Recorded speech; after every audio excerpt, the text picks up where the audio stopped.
Hey there guys, welcome back to the Electric Valentines. I'm Jerry. About a month and a half ago, on November 8th at Comic-Con in San Diego, Comma.ai announced their new flagship product, the Comma 4. Over the past few weeks, they've started shipping them out to customers. I just received mine, so let's do an unboxing, see what's included, and then we'll get it installed in the Rivian and swap out my current Comma 3X for the new Comma 4. Let's get to it.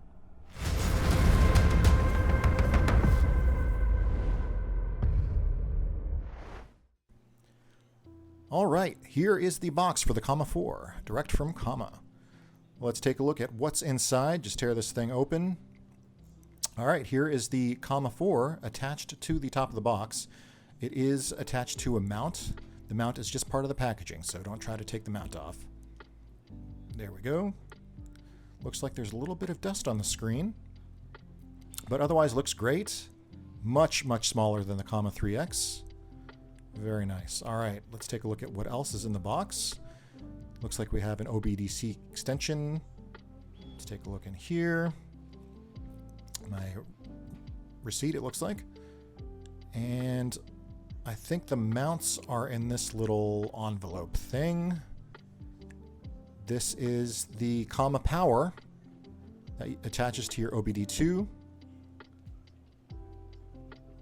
And this is our little commemorative limited edition keychain. I am number 424, it looks like. This is very cool. All right, let's get this into the car.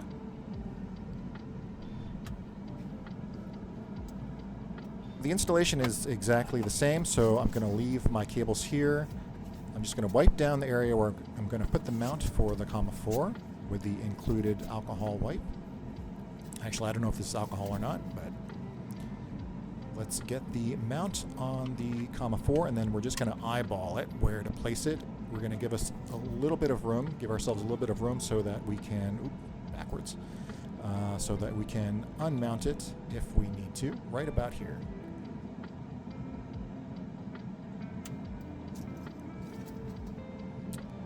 Okay, let's get this up. That looks good.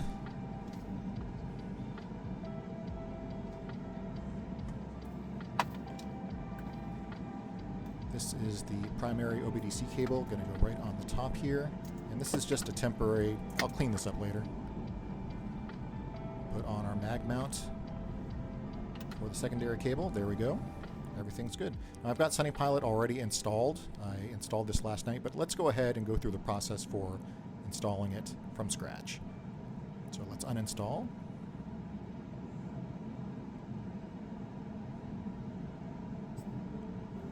Okay, we're going to start from scratch here, which means we'll have to enter our Wi-Fi again. But as you can see, the size comparison to the 3X, the 3X is so much bigger.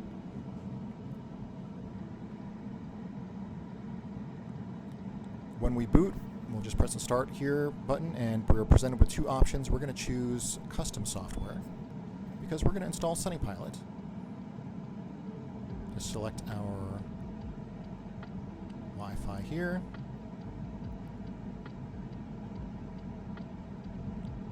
There we go, ready to go. Got Wi-Fi. Now the URL to install Sunnypilot currently as of today is dev.sunnypilot.ai. Eventually we'll be able to install the release version, but for now, dev is the only one that works. Installation goes pretty quickly.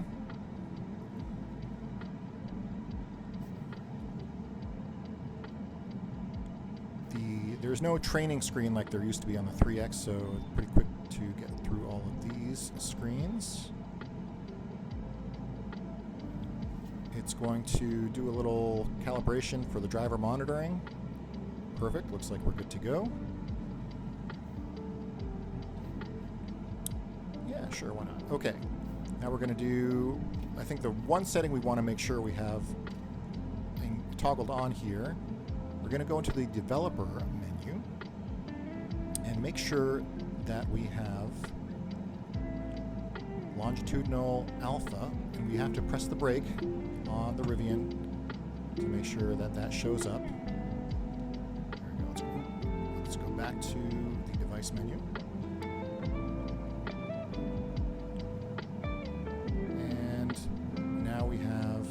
alpha longitudinal. Make sure that that is toggled on because that will allow the comma to control longitudinal and latitude. Now we just have to calibrate. Just a short drive and then we'll be ready to go. So because I have the longitudinal upgrade kit, I am running a fork of Openpilot called Sunnypilot. This version of Sunnypilot, the developer fork of Sunnypilot, is, as you may imagine, still under development. So it's not at a stage where they would consider it like ready for release. It will be soon, hopefully within the next couple months. But because the Comma 4 is such a new platform, there are still aspects about the UI that not only are the Sunnypilot team trying to figure out, but even the Openpilot team over at Comma.ai are still trying to figure out. It is a much smaller screen, and honestly, even for me, it's going to take a little bit of getting used to coming from the much larger screen on the Comma 3X. One of the things I liked about the screen on the Comma 3X, and especially with the Sunnypilot fork, is that you had the option to include a bunch of developer data on the screen. So you could see in detail things like what the comma was requesting in terms of lateral acceleration, in terms of longitudinal acceleration. And we may get that with the Comma 4 as well, but it's going to take a little bit more creativity on the part of the developers to make as much use of the much smaller screen real estate on the Comma 4. In terms of hardware capabilities, there isn't much difference between what the Comma 3X has inside and the Comma 4 has. They're both running on a Snapdragon 845 processor, but what the Comma 4 does have is much better thermal management. And what that means for us as end users is that in the future, we'll be able to run bigger driving models on the device itself. I think Adib mentioned at Comic-Con that this will run up to 10-watt models. I think the current driving models that we're using are running at around 1 watt, so that'll give you kind of an idea of how much more processing power those future models may be able to use. And then in the future, when we're able to add eGPUs to our commas, we'll be able to run much larger driving models up to 100 watts. The Comma 4 drives just as nicely as the 3X does. On the windshield, it's taking up a lot less space than the 3X, and I know there are a lot of people that are happy about that, that felt the 3X kind of blocked the view a little bit too much. I didn't feel that way. In fact, like I mentioned, I liked having a lot of that data right there in front of you to see. But this is much more of a dash cam size, and it's much easier to forget about in your field of view.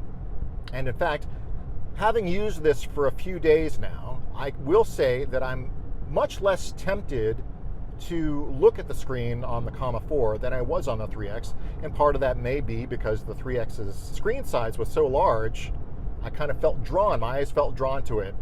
With the Comma 4, my eyes are not drawn to the screen nearly as much. Now, don't pay too much attention to my setup here. This is a temporary setup. I left my mount up for my Comma 3X just in case I wanted to switch back and forth, but having done that, I now realize that my mount for the Comma 4 is blocking the camera view of the 3X if I were to put it back on its original mount. So that's not going to work out the way I planned, but I'm not going to change it for now. I do have a magnetic mount, a new magnetic mount for the Comma 4 on the way, and in fact, that magnetic mount by Janka is compatible with both the 3X and the 4, so you are able to swap them out between each other with a singular magnetic mount if you wanted to do that. So obviously when that arrives, I'll be posting another video reviewing it, showing you how to set that all up. I'm pretty excited, so hopefully that will be in the next couple of weeks. The UI of the Comma 4 is a little bit different. It's much simpler, and I do expect this to change in the next few weeks to months. It's a work in progress. Obviously, not only is the Comma 4 a brand new device, but the form factor is brand new as well. And I think everybody's just kind of learning their way around how to get the most out of this smaller screen. But as it stands right now, like I mentioned, it is a much simpler UI. You have your driver monitoring icon, which basically shows what direction you're viewing.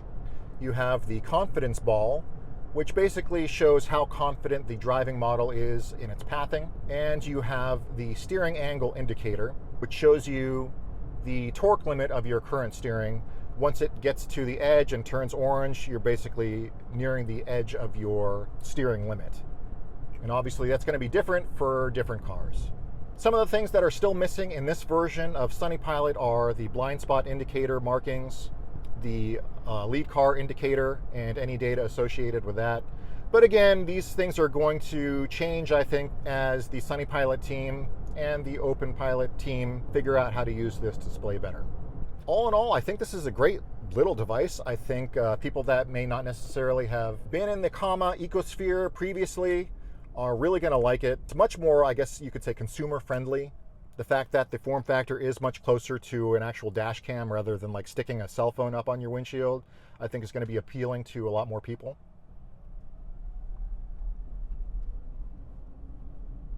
But let me know what you think. Were you more of a fan of the larger screen on the 3X? Are you excited about seeing what the developers have in store or up their sleeves for the smaller screen on the Comma 4? Do you have a Gen 1 Rivian, and have you been thinking about installing a Comma.ai device and expanding your ADAS capabilities? Let me know down in the comments below. I'm very curious to see what you guys are thinking out there.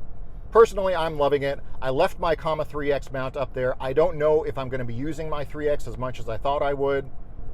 The Comma 4 really is checking all the boxes for me, so I just may put my 3X up on the market for sale. Now, there's a big elephant in the room that we probably can't ignore, and that's the recent announcements Rivian made at their Autonomy and AI event that they recently held in Palo Alto. At that event, they announced a whole bunch of admittedly cool autonomy and AI stuff for their Gen 2 and future Gen 3 vehicles. But as a Gen 1 owner, you may feel a little bit left out in the cold because obviously in terms of ADAS, they really had nothing for us. And while they haven't announced anything officially, I think it's pretty clear to every Gen 1 owner out there that when it comes to ADAS, we've pretty much been abandoned.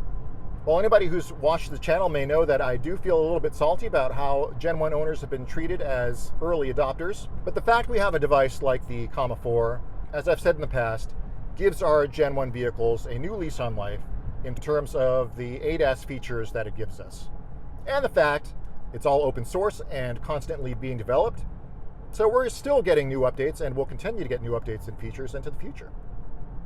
And there are other little added bonuses for being Comma users on a Gen 1. I'll give you an example. In the most recent update, Rivian added the ability for us to switch out the driver assistance view on our main driver display here with a navigation view, and that is super cool. Now, if you were driving stock Rivian and you wanted to use Driver Plus on the highway, for example, it would force you from the navigation view into that, in my opinion, useless driver assistance view. But as Comma users using Openpilot, we technically never go into Driver Plus, so we can stay on our navigation view even though we're in hands-free mode, which I think is an unexpected but very cool bonus. As always, I appreciate your support for the channel. Please don't forget to like and subscribe. It really helps us out, and you'll be notified whenever I post new videos. Before you guys go, there is one more thing I want to show you, which I think is going to be pretty important if you're going to be using Sunnypilot, and that is the Sunnylink Dashboard. The dashboard makes it a lot easier to change settings on your device without having to use the tiny screen on the Comma 4. Let me show you how it works. What you'll want to do is head to sunnylink.ai/dashboard and make sure that you've also paired Sunnylink to your device, and that's in the device menus on the Comma 4. While you're at it, you also want to make sure that you set up your Comma Connect as well. That way you can head over to connect.comma.ai and download your drive videos and upload and share your logs for your drives as well. So to access the Sunnylink dashboard, just head over to sunnylink.ai/dashboard. And once you've paired your device, you should see a screen, if you're looking on your phone, that looks like this. On the hamburger menu up on the top left, you will be able to bring up all of the settings for your device that you would have normally seen on your Comma 3X as on-device settings. This will all be done through the dashboard and maybe on the device at some point, but it's much easier to do using the dashboard. On the dashboard, you can switch driving models. I've got Cool GWM currently active, but if I wanted to use a different one, You could select from the available models in the folder below and upload that new model to your device. The device settings are also available here. For example, if I wanted to activate lane departure warnings, I would just toggle that on, and then I want to push that to my device. And the settings have now changed on my Comma 4. Now, obviously, your Comma 4 does have to be powered on for this to work, but as long as you've got it powered on and connected to the internet, you'll be able to change any of these settings online. Some other important ones, for example, MAD settings. If you go to steering, you can change your driving personality. This is relatively easy to change on the device as well, since we can use our steering wheel controls. But let's set it to aggressive. We'll push that. You have your pause lateral control with the blinker settings. I don't typically use that. I use lane turn desires instead, but those are not yet active for the Comma 4. Hopefully they will be soon. We can go over to visuals. Here we can change the screen brightness, adjust things like the timer for turning off the screen, showing turn signals. I have that enabled. Anyway, the dashboard is pretty useful for changing any or all of these settings, as well as additional settings as they're added in the future. So make sure you take a few moments to get that set up. I also wanted to remind everybody that I am giving away an EVBase Rivian Wireless Charger 2.0. I'm giving it away live this January 30th. All you have to do is open up this video and leave a comment, and I may draw your name in an upcoming live stream. Thanks everybody for watching, and as always, enjoy the drive.